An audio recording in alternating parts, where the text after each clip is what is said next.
North Korea में क्यों लगी है रॉकेट लॉन्चर्स की लाइन?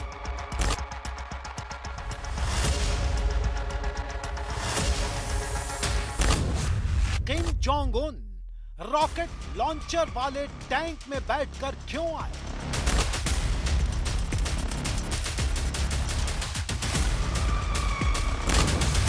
प्योंगयांग में किम ने बड़े धमाके क्यों किए?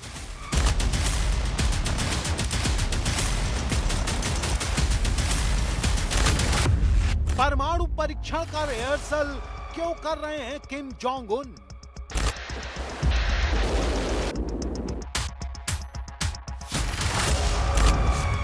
बार बार अपनी बेटी के साथ क्यों दिखाई दे रहे हैं Kim Jong Un?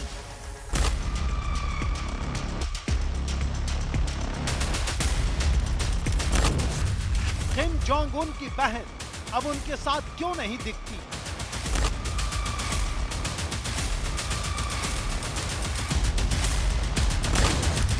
Kim Jong Un ने वर्कर्स पार्टी कांग्रेस की बैठक क्यों बुलाई?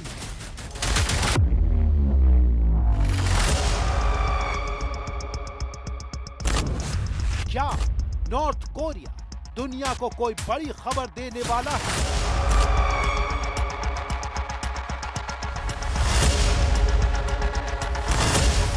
किम के ताजा वीडियो ने उनकी हेल्थ पर आशंकाएं क्यों बढ़ा दी?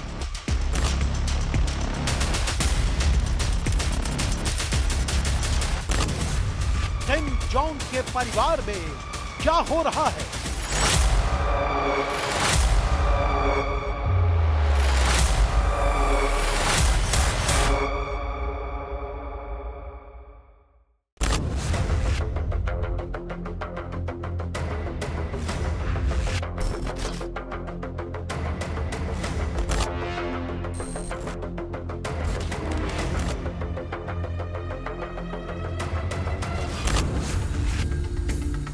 दुनिया की बेचैनी का सबब बनी ये नई तानाशाह कौन है?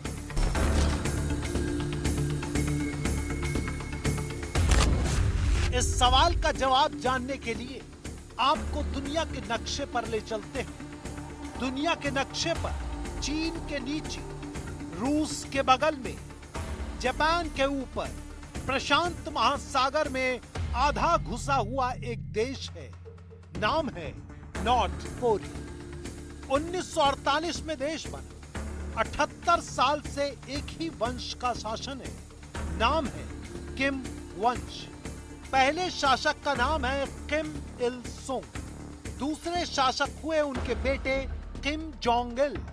तीसरे शासक हैं उनके बेटे किम जोंग इन।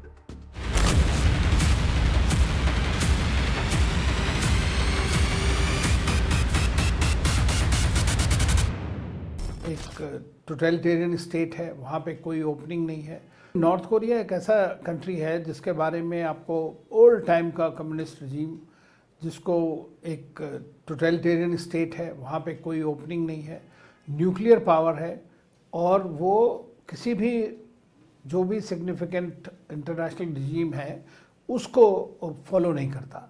तो वो पूरी तरह से चैलेंज करते हैं एक तरह से वेस्टर्न हेजेमनी को, इसलिए उनको रोग स्टेट कहा जाता है। दूसरा, उनके रिलेशंस जो हैं वो चीन, ईरान, रशिया के साथ बहुत क्लोज हैं और उन कंट्रीज़ के रिलेशंस अमेरिका और वेस्टर्न कंट्रीज के साथ इतने अच्छे नहीं हैं। तो एक ब्रैकेटिंग उन्होंने उसको कर दिया है, लेकिन mainly is because of the nuclear issue. North Korea में किम जोंग उन एक बहुत ही सशक्त शासक हैं। अगर आप उनको देखेंगे तो 2011 से वो शासन में हैं और उनके पिताजी जब थे किम जोंग इल, उनका अचानक 2011 में मृत्यु हो गई और उसके बाद ये काफ़ी कम उम्र में देश के नेता बन गए और उसके बाद से वो नॉर्थ कोरिया को एक अच्छे मतलब वो अपने उस फ्रेमवर्क में जिस विचारधारा को नॉर्थ कोरिया मानता है, जिसको जूचे विचारधारा भी कहते हैं, किम इल सुंगिज्म भी कहते हैं, किम जोंग इलिज्म भी कहते हैं और एक तरह का समाजवादी विचारधारा है, तो उसके हिसाब से वो देश को आगे बढ़ाने की कोशिश कर रहे हैं। किम जोंग जब से नॉर्थ कोरिया की गद्दी पर बैठे हैं, इनका पूरा व्यक्तित्व रहस्य का एक गोला है। किम की जितनी उम्र नहीं है उतने रहस्य हैं। किम की उम्र को लेकर ही बड़ा रहस्य है।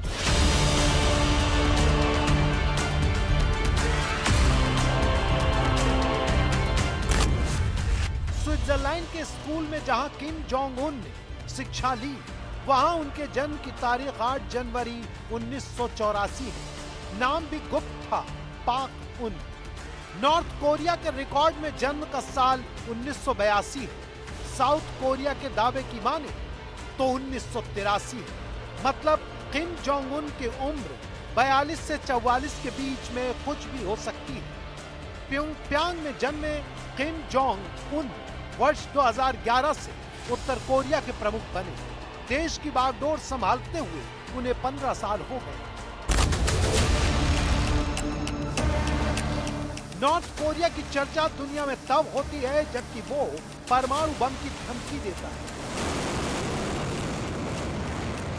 मिसाइल का टेस्ट करता है या फिर अमेरिका या दुनिया को खतरे में डालने का अलर्ट जारी करता है। अमेरिका के राष्ट्रपति डोनाल्ड ट्रंप के साथ किम जोंग उन की जुबानी जंग दुनिया में सुर्खियां बनी थी। किंग्समैनशिप पॉलिसी का वो प्रयोग करते हैं और एक डर का माहौल तो उन्होंने अपने देश में बना ही रखा है और वो हम सारे कम्युनिस्ट रिजीम्स में देखते हैं। तो अमेरिका के पश्चिमी देशों के शक्तिवान देशों को कंट्रोल करने के लिए साउथ कोरिया और जापान पे लगातार हमले की धमकियां देते हैं। ये उनकी अपनी स्टाइल है और उन्हें पता है कि ऐसा करके वो तुरंत अमेरिका की कलाई मरोड़ सकते हैं और ये कर पाने में वो सफल भी रहते हैं। दूसरी किम जोंग उन जो है वहाँ पे बड़ा सीक्रेटिव सिस्टम है कि किस तरह से बनेगा, ये कभी पब्लिक में नहीं आता है। तो इसलिए कुछ छोटा मोटा चीज़ दिखती है तो लोग उससे साइन रीड करना शुरू कर देते हैं। जैसे अभी उनकी जो बेटी थी वो किम जो आई, तो उसको एक पब्लिक डिस्प्ले किया गया वहाँ पर, वो एक बड़े प्लेटफॉर्म के अंदर पे आई, लोगों ने लिखना शुरू कर दिया, मीडिया ने कवर करना शुरू कर दिया। तो ये लगा कि भाई उनकी लड़की जो है उनकी उत्तराधिकारी होगी उनकी। दूसरा उनकी एक सिस्टर है, तो सिस्टर जो है वो बहुत दिनों से आप देखेंगे कि रही हैं, एक उनके साथ में खड़ी रही। जब उनकी तबीयत भी ठीक नहीं थी उस वक्त में भी वो हमेशा दिखा रही बीच में। आज भी जो बॉर्डर का पूरा एरिया के बारे में, सिक्योरिटी के बारे में, वो भी उनकी सिस्टर जो हैं वही देखती हैं उसको। 9th कांग्रेस होने वाली है वहाँ पर वर्कर्स की, उसमें वो नई पॉलिसी बता रहे हैं। अभी उन्होंने रिसेंटली 50 रॉकेट लॉन्चर्स और उस तरह का किया, न्यू मिसाइल्स, एडवांस मिसाइल्स को डिस्प्ले किया है। तो वो अपना पावर प्रोजेक्शन करते जा रहे हैं लगातार। तो उससे क्या होता है कि दो चीज़ होती है, तो बाहर के लोगों को खतरा होता है और अंदर के लोगों को एक तरह से लगता है कि हाँ भाई हमारा देश वो है। तो he endorsing his leadership. North Korea है एक वेरी डिफरेंट कंट्री है। सो उसमें शासन चलता है, उसको they give more importance to their history, their culture, their values. So इसी के अनुसार आप देखना चाहिए तो उसका इतिहास में फीमेल को एक शिला डायनेस्टी में क्वीन बनाया है, उसका नाम है क्वीन सिंदोक। अब किम जोंग उन की विरासत दुनिया में बेचैनी की वजह बन गई। एक सवाल उभरा है, क्या नई तानाशाह जन्म लेने वाली है? क्या किम जोंग उन अपने उत्तराधिकारी का ऐलान करने वाले हैं? किम जोंग के उत्तराधिकारी की चर्चा गर्म क्यों है? किम के उत्तराधिकार के लिए दो महिलाओं की ही चर्चा क्यों? किम जोंग उन अपने बेटे को अपना वारिस क्यों नहीं बना रहे?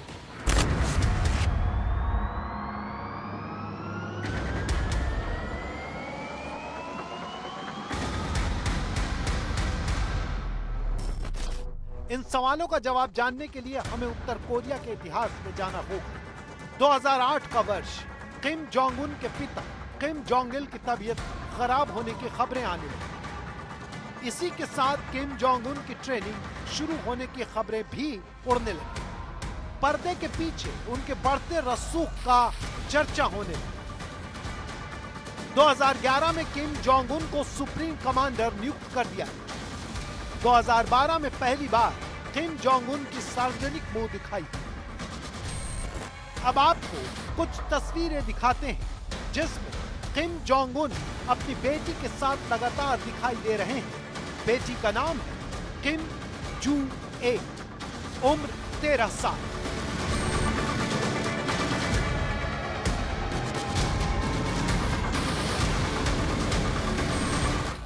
किम जोंग उन के साथ किम जू ए का बार बार दिखना इस आशंका को बल दे रहा है कि किम जोंग उन ने अपने उत्तराधिकारी की ट्रेनिंग शुरू कर दी है। फर्क बस इतना है कि किम जोंग की ट्रेनिंग पर्दे के पीछे हुई थी, लेकिन किम जू ए का प्रशिक्षण सबके सामने चल रहा है। ऐसे में सवाल हो रहा है कि किम जोंग उन ऐसा क्यों कर रहे हैं? उनकी बेटी को उत्तराधिकारी बनाने की बातें जोर क्यों पकड़ रही हैं? और उनके बेटे का जिक्र कहीं पर क्यों नहीं हो रहा है?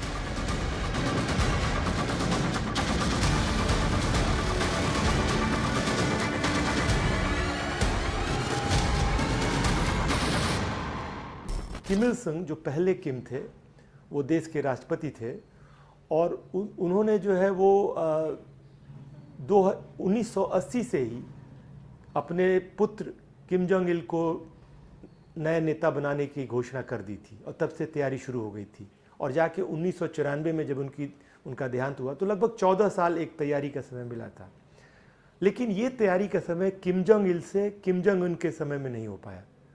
2011 में अचानक उनकी मृत्यु हो गई और किम जोंग उन जो अभी उस समय मुश्किल से 22-23 साल के थे, उनको सत्ता संभालनी पड़ी। तो मुझे ये लगता है कि शायद इसी वजह से नॉर्थ कोरिया का लीडरशिप ये सोच रहा है कि अगले लीडर के लिए हम अभी से तैयारी कुछ शुरू कर दें। क्योंकि मैं रोज़ नोदोंग सिन्मुन पढ़ता हूँ, उनका अखबार। हालांकि उसमें ऑफिशियल जानकारी ही रहती है, कई बार अंदर की जानकारियाँ नहीं होती होंगी, बट फिर भी ये चर्चा कि नॉर्थ कोरिया ने अपने उत्तराधिकारी चुनने के लिए किम जोंग उन प्रयास करना शुरू कर चुके हैं, ये बातें बाहर की मीडिया की हैं, वहाँ पे ऐसी कोई बात नहीं है। तो मुझे लगता है कि निश्चित रूप से हो सकता है कि तैयारी कर भी रहे हों, लेकिन इसके बारे में कोई बहुत ऑब्वियस चीज़ें नहीं हो रही है। इससे पहले किम जोंग उन के साथ उनकी बहन दिखती थी, जिनका नाम है किम यो जोंग, उम्र 38 साल। अपने भाई की तरह ही स्विट्जरलैंड के स्कूल से पढ़ाई की। उत्तर कोरिया में किम जोंग उन के बाद किम यो जोंग को नंबर 2 माना जाता है।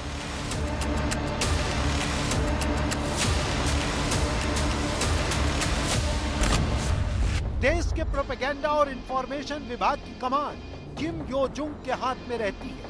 वो पूरे देश का नैरेटिव तय करते हैं। मीडिया, फोटो, वीडियो, नेता की छवि, पोस्टर, न्यूज, सबका फैसला किम यो जोंग ही करती है। उत्तर कोरिया जिस व्यक्तित्व पूजा के लिए बदनाम है, उसकी डायरेक्टर की भूमिका किम यो जोंग ही निभाती है। किम यो जोंग के बारे में कहा जाता है कि वो उत्तर कोरिया के ब्रांडिंग और जनता के मानसिक नियंत्रण का सेंसर बोर्ड है। बिना उनकी इजाजत के पत्ता भी नहीं हिलता। उत्तर कोरिया की सैन्य, विदेश, परमाणु और राष्ट्रीय नीति बनाने वाले संस्थान स्टेट अफेयर्स कमीशन में भी किम यो जोंग की भूमिका बहुत पावरफुल है। अपने भाई के मुख्य रणनीतिक, राजनीतिक और कूटनीतिक सलाहकार भी हैं। मिसाइल परीक्षण, परमाणु नीति, अमेरिका दक्षिण कोरिया रिश्ते पर बयान वही देते हैं। किम और ट्रंप की मुलाकात में भी उनकी भूमिका अहम बताई गई थी। किम यो जोंग दक्षिण कोरिया के राष्ट्रपति ऑफिस भी गई। किम जोंग इल जो उनके भी पिता थे, उनके साथ किम यो जोंग को राष्ट्रपति के सचिवालय और नेशनल डिफेंस कमीशन में काम करने का भी अनुभव है।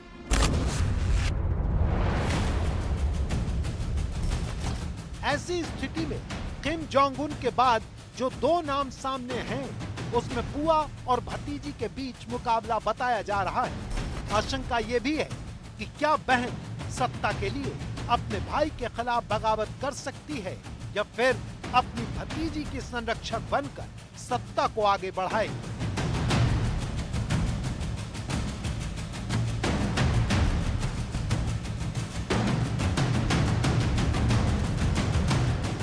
के ऊपर काफ़ी रिपोर्ट्स आई है, मैं कहूँगा पिछले 7-8 साल में कि काफ़ी अटकलें लगाई जाती है कि किम यो जोंग जो है, जो उनकी बहन है, वो ऐसा कुछ करने की सोच रही हैं। लेकिन अगर आप नॉर्थ कोरिया के राजनीतिक और सामाजिक ढांचे को देखेंगे, सो ये इतना आसान नहीं है और संभावनाएं काफ़ी सीमित हो जाती है इन सब चीज़ों की। और इसके पीछे दो कारण हैं। पहला कारण तो ये भी है कि जो नॉर्थ कोरिया है वहाँ पे जो सोसाइटी है वहाँ की, वो काफ़ी पुरुष प्रधान सोसाइटी है। तो वहाँ पे किसी महिलाओं के लिए टॉप पोजीशन में, पॉलिटिकल पोजीशन में आना और वहाँ पे रहना काफ़ी मुश्किल है अगर आप किसी पुरुष के कंपैरिजन में। और दूसरा कारण यह है कि नॉर्थ कोरिया के अंदर जो पॉलिटिकल लीडरशिप है वहाँ पे रहना, उसके लिए काफ़ी एक दो इम्पॉर्टेंट चीज़ है सपोर्ट, जो मैं कहूँगा वहाँ के जो पार्टी है, कोरियन वर्कर्स पार्टी और कोरियन पीपल्स आर्मी। सो इन दोनों संस्था का जो अगर सपोर्ट रहेगा आपको, तो ही आप वहाँ पे सत्ता में रह सकते हैं। एक ये चीज़ भी है कि कन्फ्यूशन सोसाइटी होने के कारण हमेशा से जो पहला बेटा है या बेटे, उनको ही हमेशा सत्ता दी जाती है। और जो बेटियों का रोल है पॉलिटिकल सिस्टम में काफ़ी लिमिटेड होता है। सो मुझे लगता नहीं है अगर आप देखेंगे। लेकिन मैं एक चीज़ भी जोड़ना चाहूँगा कि आगे जाके हम ये दे सकते हैं कि जब अगर उनकी सत्ता उनकी बेटी को मिले, किम जुए को, उसमें उनकी बहन का रोल थोड़ा एक पॉलिटिकल एडवाइज़र की तरह आ सकता है, या एक तरीके से ग्रूमिंग जो कर जाता है पॉलिटिकली, क्योंकि वो भी पिछले 7-8 साल में एक तरीके से काफ़ी विजिबल रही है। पब्लिक प्रोग्राम्स में अपनी बेटी को अपने साथ लेकर के जा रहे हैं। उनकी बीवी जितने भी राजनीतिक इवेंट्स या इस तरह के कोई भी कार्यक्रम होते हैं, वहाँ हमें बहुत दूर दिखाई पड़ती हैं। तो मुझे उनकी पत्नी या बहन नहीं, उनकी बेटी स्पष्ट तौर पर उनकी अगली उत्तराधिकारी बनते हुए दिखाई पड़ती है।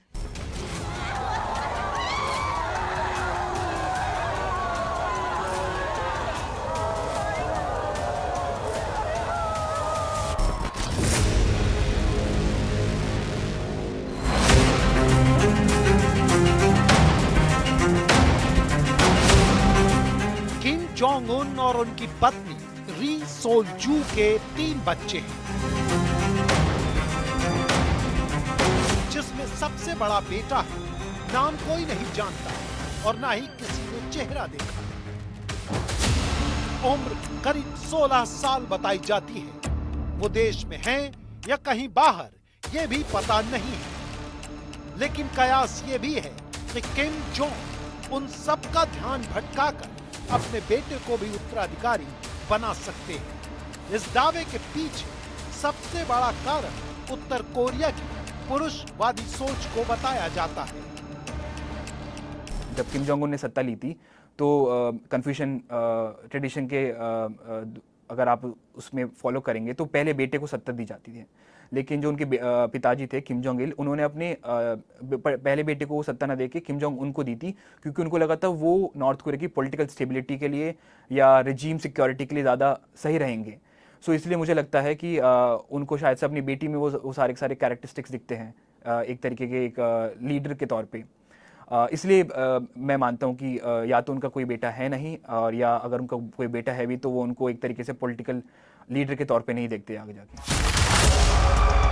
उत्तर कोरिया में 98 पुरुषों पर 100 महिलाएं हैं, फिर भी यहाँ पर पुरुषों की सोच का दबदबा है। इसलिए महिला के उत्तराधिकारी बनने की संभावना पर सवाल भी खड़े हो सकते हैं। नॉर्थ कोरिया के शासक यूं तो साम्यवादी झुकाव वाले हैं, लेकिन उनकी पूरी पॉलिटिक्स सस्ती लोकप्रियता के इमोशन पर चलती है। जैसे 2019 में किम जोंग उन का एक वीडियो जारी किया गया। ये वीडियो नॉर्थ कोरिया के प्रसिद्ध माउंट पैकातू पर शूट किया गया। इसमें किम जोंग उन अपने परिवार के साथ सफेद घोड़ों पर सवार हैं। घोड़े दौड़ रहे हैं। बर्फ, सादे घास के मैदान और पहाड़ों तक घोड़े दौड़ रहे हैं। ये वही माउंट पैकतू है जहां किम इल सुंग ने जापानियों के खिलाफ आजादी की लड़ाई लड़ी थी। किम जोंग उन के पिता किम जोंग इल के जन्म का दावा भी यही का है। किम अपने शासन को माउंट पैकतू ब्लड लाइन कहकर जस्टिफाई करते हैं। दक्षिण कोरिया के राष्ट्रगान में भी माउंट पैकतू का उल्लेख है। माउंट पैकतू एक ऐसा ज्वालामुखी है जो 1000 साल से शांत है। इसे नॉर्थ कोरिया में बहुत पवित्र माना जाता है। तानाशाह ने नैरेटिव क्रिएट किया है कि माउंट पैक्टू से लौटने के बाद किम जोंग उन बड़े फैसले लेते हैं।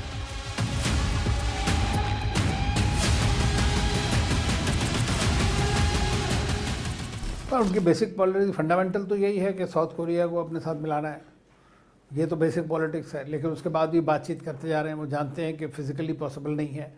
दूसरी चीज़ ये है कि इकोनॉमिकली लेवल पे दोनों कंट्रीज़ के बीच में बहुत बड़ा फ़र्क है। तो मेन फोकस ये है कि उस नॉर्थ कोरिया को नॉर्थर्न पार्ट में, नॉर्दर्न सी के एरिया में, वहाँ पर वो अपना आधिपत्य जमाना चाहते हैं। तो ये मेरी बेसिक पॉलिसी है। और उनका इंटीग्रेशन जो है वेस्टर्न कंट्रीज के साथ बिल्कुल नहीं है। तो ख़ास तौर से जो है इधर ही की तरफ चीन के साथ या रशिया के साथ में उनके, या ईरान, उनके साथ में ही ज़्यादा उनके ताल्लुकात हैं। नॉर्थ कोरिया में जिस तरह से पूरे नियोजन के साथ और प्रोटोकॉल के साथ प्रोग्राम्स को किया जाता है, तो आपको एक वेल ऑर्केस्ट्राड या प्री प्लान्ड पूरा प्रायोजित कोई भी इवेंट लगेगा, क्योंकि वो वैसा होता है। तो जब सुप्रीम लीडर अपनी जनता से मिले या अपने सैन्य अधिकारियों से मिले, तो ये कंपलसरी है कि वो रोएं, उनका रोना ज़रूरी है, वरना 3 जनरेशन पनिशमेंट का प्रावधान है। यानी कि जो पनिशमेंट कैंप्स हैं उसमें 3 जनरेशन्स को सज़ा भुगतनी होती है। तालियां बजाना कंपलसरी है। यदि सुप्रीम लीडर आपकी ओर देख भी लें तो रोना या बहुत ही इमोशनल होना आवश्यक है। ये सारे प्रोटोकॉल्स हैं जिनका पालन किया जाना आवश्यक है। यदि ऐसा ना हो तो फिर जो सामने वाला है उसको बहुत कठोर सज़ा दी जाती है। और हम यहाँ पर यदि देखें तो एक पूरा परिवारवाद की हमने श्रृंखला देखी है लगातार। जब हम नॉर्थ कोरिया में इन कार्यक्रमों के भी इतिहास को देखें तो लगभग एक से दिखाई पड़ते हैं। तो हम जब इनके पिता को भी देखते हैं तो उनकी भी इसी प्रकार की शैली थी, और जब हम किम जोंग उन को देखते हैं तो उनकी भी इसी प्रकार की शैली रही है। और ये वहाँ का एक सामाजिक और राजनीतिक, मैं कह लूँ कि नियम है जिसका पालन किया जाता है।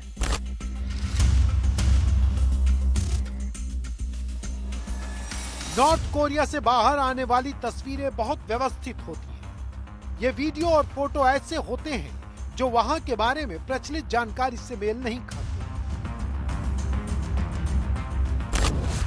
जैसे नॉर्थ कोरिया वैश्विक अर्थव्यवस्था की इंडेक्स में 158 पोजीशन पर है।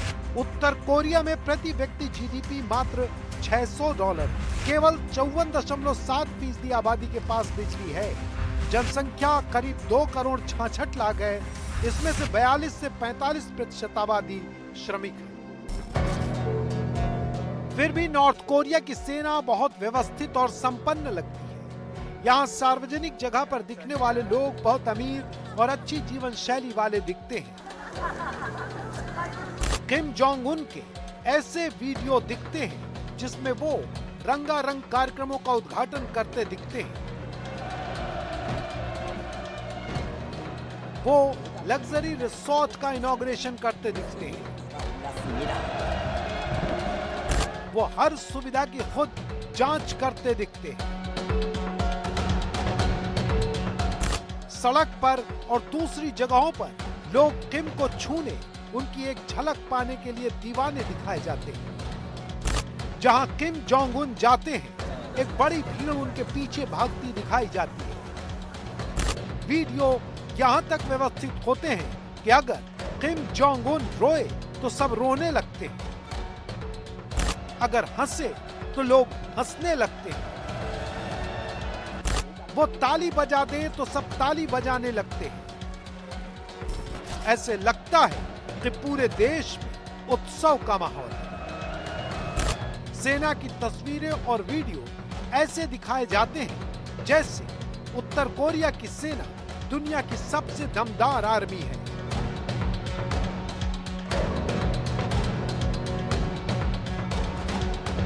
नॉर्थ कोरिया की जो भी विदेश नीति है और जो भी वो प्रयत्न कर रहे हैं कि उनके पास एटॉमिक हथियार भी हो, मिसाइल कैपेसिटी भी हो, वो केवल अपना शासन सुरक्षित करने के लिए कर रहे हैं। उन्होंने देखा कि इराक के पास एटम बम नहीं था, लीबिया के पास एटम बम नहीं था, सीरिया के पास एटम बम नहीं था, तो अमेरिका और उनके साथियों ने उन देशों को ध्वस्त कर दिया और वहाँ चाहे वो गद्दाफ़ी हों, चाहे असाद हों, चाहे वो उनको हटा दिया। तो ये मेरा ऐसा मानना है कि नॉर्थ कोरिया नहीं चाहता किसी और देश के ऊपर कब्ज़ा करना। अब वो साउथ कोरिया को भी अपने से मिलाने में, अब वो जितना पहले कहा करते थे कि यूनिफिकेशन होगा और साउथ कोरिया भी नॉर्थ कोरिया के भी मिल जाएगा, अब वो उसकी बात अधिक नहीं कर रहे हैं। तो मैं नहीं समझता कि साउथ कोरिया को तो अवश्य नॉर्थ कोरिया से खतरा है, पर किसी और देश को नॉर्थ कोरिया से खतरा नहीं है। ह्यूमन डेवलपमेंट इंडेक्स पे नॉर्थ कोरिया को मिक्स रेट करा जा सकता है। जैसे ह्यूमन डेवलपमेंट इंडेक्स में प्रायः 3 वेरिएबल्स लिए जाते हैं, लिटरेसी रेट और पर कैपिटा जीएनआई, और तीसरा होता है लाइफ एक्सपेक्टेंसी। तो अगर इन 3 प्रमुख इंडिकेटर्स के हिसाब से कोई भी ह्यूमन डेवलपमेंट इंडेक्स बनता है तो उसकी लिटरेसी बहुत अच्छी है, लिटरेसी ऑलमोस्ट मोर देन 90% है। दूसरी तरफ उसका जो लाइफ एक्सपेक्टेंसी है वो भी 70 साल से ज़्यादा है, तो उसमें भी कोई आप बहुत कमी नहीं देख सकते। हाँ, उसका पर कैपिटा जीएनआई ज़रूर कम है। देखिए, अमेरिका जो है ग्लोबल पावर है, हाइपर पावर है आज की डेट में, और एक ही ऐसी पावर है जो दुनिया में कहीं पे भी ऑपरेट कर सकती है। तो वो डिस्ट्रक्शन कर सकते हैं, रेजिम चेंज कर सकते हैं, तो ये एक उनकी पावर है। उस पावर को जो है सब जगह वो प्रोजेक्ट करते हैं, और इसी तरह इंडो पैसिफिक में भी करते हैं। जैसे कोरिया हुआ और जापान हो गया, तो साउथ कोरिया और जापान चीन अमेरिका के सिक्योरिटी पार्टनर्स हैं, और नॉर्थ कोरिया कहता है कि वो साउथ कोरिया भी हमारा हिस्सा है। He at one time the one Korea, तो किस तरह से उसको वो करना चाहता है इसलिए जो है मेन प्रॉब्लम अमेरिका और उनके बीच में ये है। कोरिया के पास मिलिट्री पावर बहुत स्ट्रॉन्ग है, चाहे वो मिसाइल्स हों, चाहे वो हाइपरसोनिक मिसाइल्स हैं उनकी बड़ी लेटेस्ट अभी उन्होंने किया था, और या न्यूक्लियर पावर हो। तो देखिए, एक न्यूक्लियर पावर है वो थ्रेटन कर सकती है सबको, प्रेसिडेंट। तो ये जो चीज़ है वो मैं समझता हूँ इस कारण से जो है मेन प्रॉब्लम दोनों के बीच है, क्योंकि वो अमेरिका की पावर या उसके जो खास सिक्योरिटी पार्टनर्स हैं उनको थ्रेटन करता है। उत्तर कोरिया पर दुनिया के सबसे कड़े प्रतिबंध हैं। दुनिया के सबसे लंबे प्रतिबंध में से एक 1948 से प्रतिबंध शुरू होते हैं। 2006 में परमाणु परीक्षण के बाद और प्रतिबंध लगाया जाता है।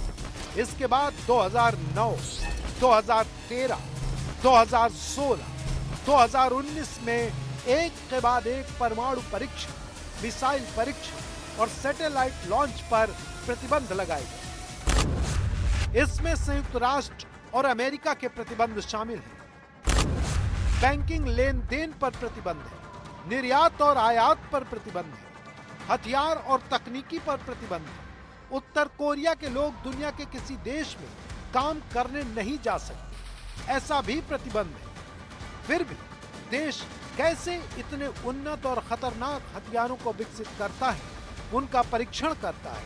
रूस यूक्रेन युद्ध हुआ तो रूस के समर्थन में 11,000 सैनिक भी भेजे। इससे पहले वियतनाम युद्ध में अमेरिका के खिलाफ अपने सैनिक भेजे। इस देश को अमेरिका ने एक्सेस ऑफ इविल और रॉग नेशन थ्योरी दोनों ही लिस्ट में डाला है। फिर भी ये जो रंगारंग वीडियो दिखाई देता है, उसके लिए पैसा आखिर कहां से आता है? घर की खेती खाने को अन्न दे सकती है, लेकिन शहर, सेना और लग्जरी के लिए पैसा कहां से आता है? और सबसे बड़ी बात कि अमेरिका से इतनी दुश्मनी के बावजूद नॉर्थ कोरिया स्टैंड कैसे कर रहा है? दुनिया में हाईएस्ट सैंक्शनड देश है, पूरा आइसोलेटेड स्टेट है, सो उसका पैसा पूरा इंटरनली वो मोबिलाइज करता है। एंड कभी कभी वो लोग उसका वेपन्स को भी बाहर को बेच के वो हिस्ट्री वो पहले हो चुका है ऐसा। वो पाकिस्तान को भी मिसाइल्स बेच के पैसा वो लोग कमा रहे हैं, because it is the only source of income for them because of the sanctions. North Korea के पास कोई भी फॉरेन एक्सचेंज, विदेशी मुद्रा नहीं है जिससे कि वो सामान खरीद सके। तो ये एक रास्ता है कि उन्होंने रूस को अपने फौजी भेजे, और कहा जाता है 10,000 भेजे, शायद उससे ज़्यादा ही भेजे, कई लोग उनकी मृत्यु भी हुई है। और मैं समझता हूँ कि किसी न किसी रूप में रशिया उसका भुगतान उसको माल सप्लाई करके करेगा। एक बहुत कोरिया के पढ़ने वाले एक बहुत बड़े विद्वान हैं, उनका नाम है ब्रूस कमिंग्स। उन्होंने एक किताब लिखी, उस किताब का नाम था नॉर्थ कोरिया अनदर कंट्री, और उसमें उन्होंने ये बताने की कोशिश की कि हम लोग अपने अपने स्टैंडर्ड से नॉर्थ कोरिया को जज करते रहते हैं, और क्यों नहीं हम ये मान लें कि नॉर्थ कोरिया एक डिफरेंट तरह का पॉलिटिकल सिस्टम है। इसी तरह से जैसे नॉर्थ कोरिया को रोग स्टेट कहा गया, जबकि एक बहुत अगेन आपने नाम सुना होगा नोएम चॉम्स्की, जो MIT में प्रोफेसर थे, तो उन्होंने एक किताब लिखी है रोग स्टेट, और उन्होंने कहा है कि आप ये बताओ कि किन कारणों से आप ये बता रहे हो, किन वजहों से आप ये बता रहे हो कि नॉर्थ कोरिया एक रोग स्टेट है, और कह रहे थे कि उन्हीं वजहों के आधार पर मैं ये भी सिद्ध कर दूंगा कि अमेरिका भी एक तरह से रोग स्टेट है। कम से कम 10 बार ऐसे हो चुके होंगे जब अमेरिका के अखबारों में, वाशिंगटन पोस्ट से लेके और साउथ कोरिया के मीडिया में ये बात कही गई कि किम जोंग उन बीमार हैं, किम जोंग उन की हार्ट की सर्जरी हुई है, किम मर चुके हैं, तमाम तरह की अफवाहें उड़ती रहती हैं। अब तो गायब हो गए, ये नेता गायब हो गया, फिर 3 महीने बाद वो लोग आ जाते हैं। तो कुल मिला के होता है ना कि चूँकि कोई सूचना नहीं मिल पाती है नॉर्थ कोरिया से। और एक मज़ेदार बात बताऊँ कि नॉर्थ कोरिया के बारे में शायद लोगों को ये नहीं पता, वहाँ विज्ञान और तकनीक की शिक्षा में, प्रौद्योगिकी शिक्षा में बहुत अच्छा करता है। एक्चुअली नॉर्थ कोरियन जो बच्चे हैं वो हर दूसरे तीसरे साल जो दुनिया का जो वर्ल्ड ओलंपियाड, मैथमेटिक्स ओलंपियाड होता है, साइंस ओलंपियाड होता है, उसमें नॉर्थ कोरियन के बच्चे बहुत अच्छे करते हैं।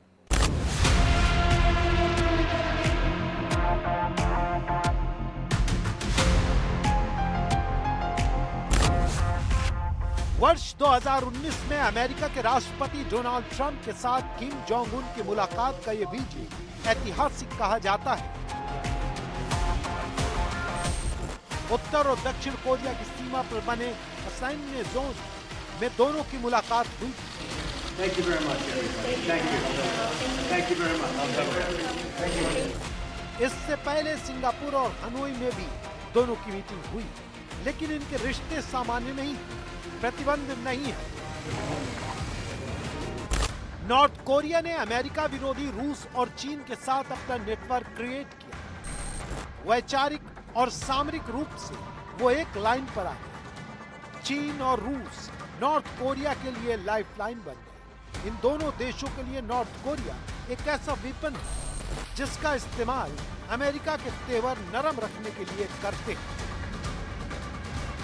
नॉर्थ कोरिया और साउथ कोरिया का जब विभाजन हुआ था, उस समय से 1900 आप समझिए 45-46 से चीन ने नॉर्थ कोरिया का समर्थन किया है। कम्युनिस्ट पार्टी ने नॉर्थ कोरिया का समर्थन किया है। कोरियन वॉर में भी नॉर्थ कोरिया के साथ चीन खड़ा हुआ था, साउथ कोरिया के साथ अमेरिका खड़ा हुआ था। तो वो रिश्ते बहुत पुराने हैं और आज तक उसी तरह का एक रिश्ता चल रहा है कि साउथ कोरिया के साथ अमेरिका है और पूरे पाश्चात्य देश हैं, सब डेमोक्रेसीज़ हैं, और नॉर्थ कोरिया के साथ आज भी चीन उसके पीछे खड़ा हुआ है और अब रशिया भी नॉर्थ कोरिया के साथ खड़ा हुआ है। अब ऐसे में ये तीनों कंट्रीज़ का एक इंटरेस्ट हो जाता है कि कैसे हम खुद को वेस्टर्न ऑनस्लॉट के अगेंस्ट में प्रिजर्व करें और अपनी जो एरिया ऑफ इन्फ्लुएंस है उसको बनाए रखें। तो उसमें इन तीनों देशों का, आप देखिए रशिया और नॉर्थ कोरियन सोल्जर्स रशिया में लड़ रहे हैं, रशिया यूक्रेन वॉर में आपने देखा है, तो उनकी एक बड़ी क्लोज रिलेशनशिप है। इसी तरह चीन के साथ में भी नॉर्थ कोरिया की तो बॉर्डर भी है और बड़ा क्लोज रिलेशनशिप भी है।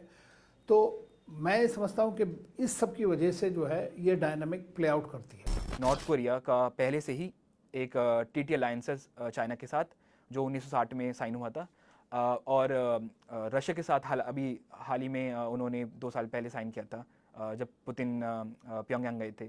तो पहले से ही एक ढांचा है, एक स्ट्रक्चर है दोनों देशों के बीच में सिक्योरिटी और पॉलिटिकल रिलेशनशिप के भी ऊपर।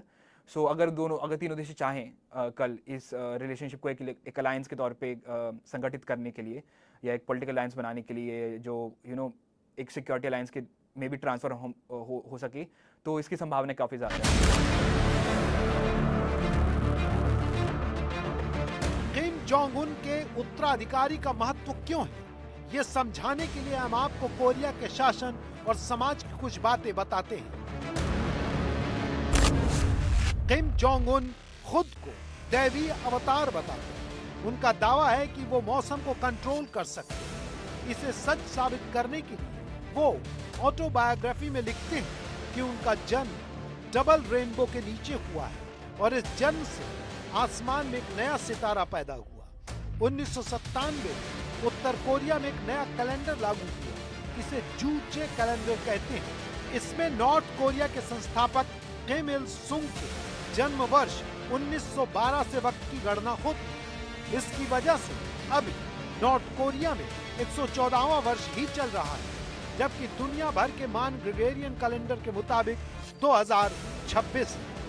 कोरिया के भीतर से हैरान करने वाली बातों के दावे किए जाते हैं। कोरिया में एक ही वंश की सत्ता का आधार कंट्रोल के वो नियम है जो किसी को कुछ और सोचने और करने की इजाजत नहीं देते। नॉर्थ कोरिया में 6 दिन काम होता है और 7वें दिन दूसरे का काम करना पड़ता है। हर घर में सरकार नियंत्रित वीडियो लगा हुआ है जिसे बंद करने की इजाजत नहीं है। बाइबल के पाठ, पॉर्न मटेरियल रखने और साउथ कोरियन फिल्म देखने की सजा केवल मौत है। बिना ट्रायल के 3 पीढ़ियों तक चलने वाली सजा भी दी जाती है। मतलब दादा ने गुनाह किया तो नाती तक जेल में रहेगा। नॉर्थ कोरिया आने वाले टूरिस्ट फोन नहीं रख सकते, स्थानीय लोगों से बात नहीं कर सकते, बिना गाइड के घूम नहीं सकते, गरीबों की फोटो खींचना मना है। 8 और 17 जुलाई को शोक मनाना होता है क्योंकि किम जोंग उन के दादा और पिता की मौत इन तारीखों को हुई थी। अखबार, मैगजीन, टीवी, इंटरनेट पर विदेशी खबरों पर पाबंदी है। केवल नॉर्थ कोरिया के महिमा मंडन की इजाजत है। नागरिक क्या पहनेंगे ये सरकार तय करती है। डेनिम जीन्स पहनने पर पाबंदी है। सरकार ने 28 तरह की हेयर स्टाइल फिक्स कर दी है। युवकों पर किम जोंग उन जैसी हेयर स्टाइल का दबाव रहता है। हर इमारत का रंग ग्रे होगा। महान नेताओं की तस्वीरें लगानी है। 2000 महिलाओं का प्लेजर दस्ता है। किम जोंग उन उससे हर साल 25 लड़कियां अपने पर्सनल स्टाफ में शामिल करता है। 5 साल में एक बार चुनाव होता है और इसमें एक ही आदमी प्रत्याशी होता है।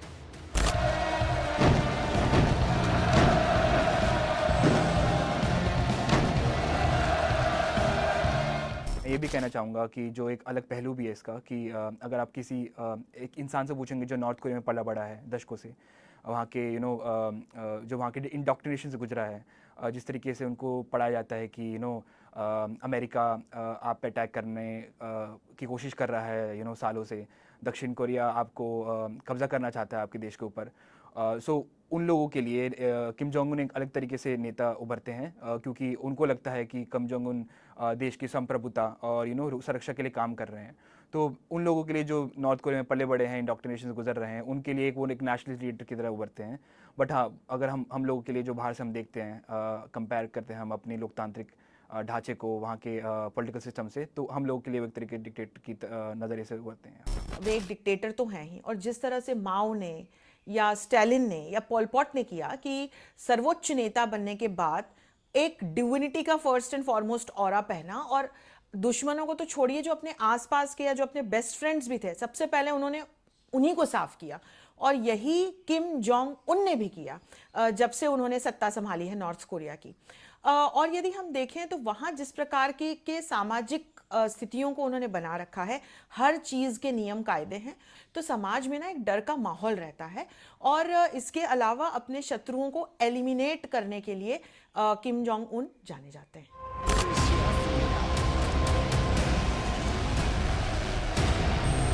किम जोंग उन की विरासत उससे बेहतर होगी या खराब, इसमें भी लोगों की रुचि है, क्योंकि दावा है कि किम जोंग उन बहुत क्रूर है।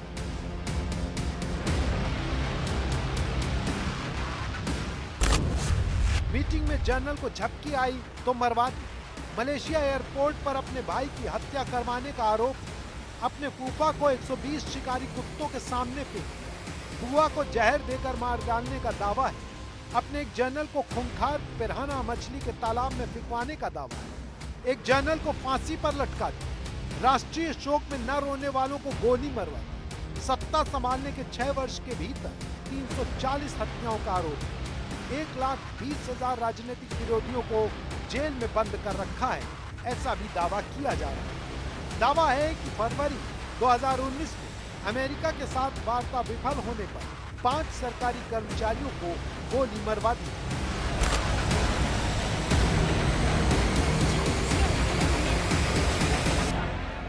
नॉर्थ कोरिया से डरने की कोई ज़रूरत नहीं है। हो सकता है कि नॉर्थ कोरिया के आप शायद मिसाइल जो उसकी कैपेबिलिटी है या उसके जो परमाणु बम है उसके संदर्भ में आप कह रहे हो कि उससे क्या डरने की ज़रूरत है। तो मैं आपको बताना चाहूँगा कि नॉर्थ कोरिया के पास अधिक से अधिक 30 या 40 न्यूक्लियर वॉरहेड्स हो सकते हैं, जबकि दुनिया में इस समय जैसे सबसे ज़्यादा अमेरिका और रूस के पास लगभग 4,500 न्यूक्लियर वॉरहेड्स हैं। तो कुल मिला के वो वेपन्स का होना डर की बात नहीं है। बात यह कि उसको इंगेज रखे, अगर हम इंटरनेशनल कम्युनिटी उससे बातचीत करे तो मुझे लगता है कि कोई बहुत ऐसे डरने की आवश्यकता नहीं है।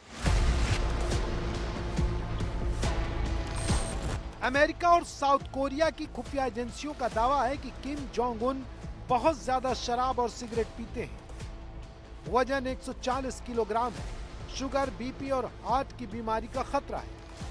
ऐसे में अगर कोई दुर्घटना होती है तो देश को संभालने के लिए उत्तराधिकारी की जरूरत महसूस की जा रही है और इसीलिए दुनिया में बेचैनी है। कयास लगाए जा रहे हैं कि नए तानाशाह का उत्तराधिकारी कौन होगा, बहन, बेटी या फिर बेटा।